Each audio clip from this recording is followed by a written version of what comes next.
სოფელ დისველში 2008 წლის აგვისტოს ომში გმირულად დაღუპული ასლან შაინიძის ხსოვნისადმი მიძღვნილი ფეხბურთის ტურნირი გაიმართა.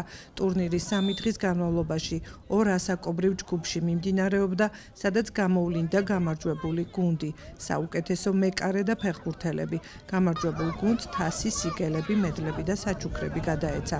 ტურნირის ორგანიზატორები იყვნენ ძმები ხოზრევანიძეები, რომელთა მიზანია სპორტის პოპულარიზაცია და სოფელ დისველის მკვიდრის აგვისტოს ომში გმირულად დაღუპული ასლან შაინიძის ხსოვნის პატივისცემა.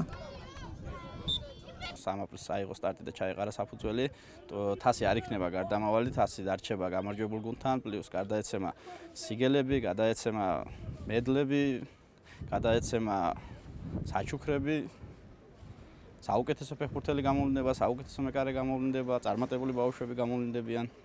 შემთხვევით ძალიან მნიშვნელოვანია, იმიტომ რომ უფრო და უფრო ვითარდებით, უფრო და უფრო მეც იგებენ ჩვენ ბავშვები, დიდებიც და ყველა.